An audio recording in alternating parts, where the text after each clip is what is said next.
আসসালামু আলাইকুম প্রিয় দর্শক, আপনারা যারা নতুন সৌদি আরব আসছেন বা আসার পরিকল্পনা করতেছেন তাদের উদ্দেশ্য করে আজকের এই ভিডিওটা করা। আসলে নতুন সৌদি আরব আসলে আপনার প্রথম 3 মাসে কোন কাজগুলো অবশ্যই করবেন, তাহলে আপনি এই সৌদি আরব অনেক বেশি নিরাপদ এবং সুন্দর থাকতে পারবেন, সেই বিষয় নিয়ে আজকে আলোচনা করব। পুরো ভিডিও জুড়ে আমার সাথে থাকবেন এবং আশা করি আমার চ্যানেলটা সবাই সাবস্ক্রাইব করবেন। তো প্রথমত যারা সৌদি আরব এয়ারপোর্টে নামবেন, এসে নামার পরে আপনারা সর্বপ্রথম কাজ হবে বর্ডার নাম্বার সংগ্রহ করা। এয়ারপোর্ট থেকে এয়ারপোর্টে কর্তব্যরত যে পুলিশ একটা পাসপোর্টে আপনার সিল দেয়, ওই সিলটা আনতে আপনারা ভুল করবেন না, অবশ্যই মনে করে এবং সিরিয়াল মেনটেন করে। না জানলে কোথায় এটা দেয় এটা শুনে অবশ্যই বর্ডার নাম্বারটা নিয়ে আসবেন। পরবর্তীতে আপনার ভিসা বা ব্যবসার এগুলো খোলার ক্ষেত্রে এই নাম্বারটা প্রয়োজন। এই নাম্বার যদি মিস করে আসেন তাহলে কিন্তু অনেক বড় সমস্যা হবে, আপনার আবার সেই এয়ারপোর্ট যাওয়া লাগবে। দেখা গেল আপনি জেদ্দা নামছেন, জেদ্দা নামে আপনি জুবাইল চলে গেছেন, কিন্তু এই জিনিসটা আনতে পারেন নাই, তাহলে কিন্তু আবার আপনার এই জেদ্দায় আসা লাগবে। তো বুঝতেই পারতেছেন এটার গুরুত্ব অনেক। আচ্ছা ভাই, আপনি যে এয়ারপোর্টে নামেন সৌদি আরবে সব জায়গায় কিন্তু সিম কোম্পানি আছে এবং আপনি সাথে সাথে একটা সিম কেনেন। আপনারা অনেকে এসে বলে বা এই দেশে এসে অনেকে শুনতেছেন যে আপনার আকামা লাগবে বা সিম কিনতে পারেন না, বা সিম কিনলো এই আবা যাবা দোকান ছোট দোকান থেকে কেনেন। তো ভুলেও ভাই এই ভুলগুলো করবেন না, কারণ আপনি যদি ছোট কোনো দোকান থেকে কেনেন বা অপরিচিত বা টুকটাক কোনো দোকান থেকে কেনেন, তাহলে কিন্তু ভাই আপনার আঙ্গুলের ছাপ অন্য জায়গায় এরা ব্যবহার করতে পারে। আর সৌদি আরবে যদি আপনার এই আঙ্গুলের ছাপ ব্যবহার করে অনেক বড় অপকর্ম হয়, তাহলে কিন্তু ভাই অনেক বড় ধরনের জরিমানা আপনার নামে আসবে, এবং এগুলো অতীতে অনেক আসছে মানুষের নামে। এজন্য মানুষ এখন সচেতন।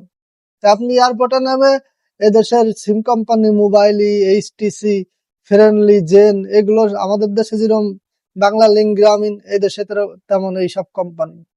তো আপনার যেটা ভালো মনে হয় যে কোনো একটা সিম আপনি এয়ারপোর্ট থেকে নিতে পারেন। তাহলে কি হবে, আপনার যে ডাইরেক্ট সিম কোম্পানির বুথ, ওই বুথ থেকে আপনি সিমটা সংগ্রহ করতে পারবেন। বা আপনি সৌদি আরব আসার পর এয়ারপোর্ট থেকে বের হয়ে আপনার একটা অ্যাপসার অ্যাকাউন্ট খুলে নেবেন। অ্যাপসার খুলতে আপনার আকামা লাগে না, অ্যাপসার অ্যাপস ডাউনলোড করার পর আপনি আপনার ফেস স্ক্যান করেই এই অ্যাপসটা খুলে নিতে পারবেন। তারপর আপনি একটা নাফাতের অ্যাকাউন্ট খুলবেন, নাফাতে অ্যাপসও সেম। এই দুটা খুললে হবে কি ভাই, আপনার প্রথম অবস্থায় যে আপনার আইডেন্টি, আপনার পরিচয় এই অ্যাপসের ভিতরে থাকবে। সেই ক্ষেত্রে আপনি যদি কোথাও পাসপোর্ট নাও নেন, আপনারা পুলিশে ধরলে বা কেউ জিজ্ঞাসা করলে আপনি অ্যাপসটা দেখালে আপনার সম্পূর্ণ তথ্য পেয়ে যাবে। তারপর ভাই আপনি সৌদি আরবে আসার পর অবশ্যই আপনার কফিলের সাথে যোগাযোগ করুন। যারা দালালের মাধ্যমে আসছেন বা দালাল উল্টাপাল্টা বলতেছে বা কফিল নাই এই সেই, জীবনে কফিলের দেখা পানি নাই, তারা তো সৌদি আরবে শেষ। তাদের কাজ পাইতে বা সৌদি আরবে উন্নত করতে ভাই অনেক কষ্ট হয়ে যাবে। কিন্তু ভাই আপনারা যারা লেগাল মাধ্যমে আইছেন, আপনার ভাই ব্রাদার ধরে বা আপনার আত্মীয় স্বজন, তাদের মাধ্যমে আসলে আপনি সৌদি আরবে আসার পর সরাসরি আপনার কফিলের সাথে যোগাযোগ করুন এবং দেখা করুন, কথা বলার চেষ্টা করুন। তাহলে আপনার কফিল আপনাকে দেখলে বা কথা বললে আপনার প্রতি একটা গুরুত্ব থাকবে এবং আপনাদের একটা সম্পর্ক তৈরি হবে। আর কি, আপনি যদি জীবনে কফিলকেই না দেখেন, কফিলকেই না চেনেন, তাহলে ভাই আপনার নামে হুরুপ হয়ে যাওয়ার সম্ভাবনা থাকবে।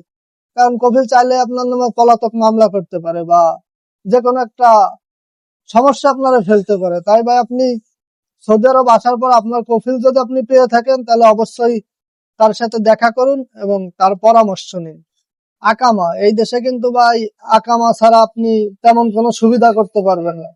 একে তো কাজ পাবেন না, দ্বিতীয়ত কাজ পাইলে আপনারা যদি টাকা না দেয় মাস শেষে, আপনি কিন্তু চাইলে ওই টাকা আদায় করতে পারবেন না। বিভিন্ন তালবেতাল সমস্যায় পড়বেন, দেশে যাইতে পারবেন না। আপনি এক কথায় এই দেশে চোরের মতো বাঁচতে হবে, অবৈধ লোক। তাই আপনি নতুন আসার পর আপনার কফিলকে 2 মাস যদি পার হয়ে যায়, আপনার অবশ্যই তাগাদা দিন বা আপনারা যে আনছে তারা বারবার বলুন যে আমার আকামাটা দিতে। কারণ সৌদি আরবে 90 দিন আপনি আকামা ছাড়া থাকতে পারবেন, এরপর কিন্তু আপনি অবৈধ হয়ে যাবেন। তাই ভাই 90 দিনের আগেই আপনার আকামাটা যাতে পান সেই চেষ্টা করুন। আপনার কফিলের সাথে বারবার যোগাযোগ করার চেষ্টা করুন। আপনারা যে আনছে, যার মাধ্যমে আইছেন, তারা বারবার বলুন যে আকামাটা দেওয়ার জন্য। তাহলে কি হবে ভাই, আপনার যদি একটা আকামা থাকে আপনি অন্তত পক্ষে যে কোনো জায়গায় কাজ বৈধভাবে নিতে পারবেন এবং আপনি একটা বৈধ, এই দেশে আপনার একটা আইডি কার্ড আছে, আইডেন্টি আছে, পরিচয়পত্র আছে, এটা থাকলে আপনি যে কোনো জায়গায় চাকরি পাওয়ার ক্ষেত্রে অনেক বেশি সুবিধা করতে পারবেন। তো ভাই এই ছিল ভিডিও। নতুন অবস্থা আপনি সৌদি আরব আসলে এই কয়টা স্টেপ ফলো করলে এবং এই কয়টা স্টেপ ফুলফিল করতে পারলে, পুরোপুরি ভাবে করতে পারলে আপনি অনেক বেশি নিরাপদ থাকবেন এবং কাজে অনেক বেশি শান্তিতে করতে পারবেন, যে কোনো কাজ অনেক বেশি শান্তিতে করতে পারবেন। তাই আমার প্রবাসী ভাইরা যারা নতুন আসছেন বা আসার চিন্তা ভাবনা করতেছেন, তারা অবশ্যই এয়ারপোর্টে এসে বা সৌদি আরব আসার পর এই কাজগুলো যত তাড়াতাড়ি সম্ভব করে ফেলবেন। তাহলে ইনশাল্লাহ আপনারা এই সৌদি আরবে কোনো রকম ভোগান্তি বা পুলিশের ঝামেলায় পড়বেন না। তো ধন্যবাদ, সবাই ভালো থাকবেন, আমার জন্য দোয়া করবেন, আমিও আপনাদের জন্য দোয়া করি। আল্লাহ হাফেজ।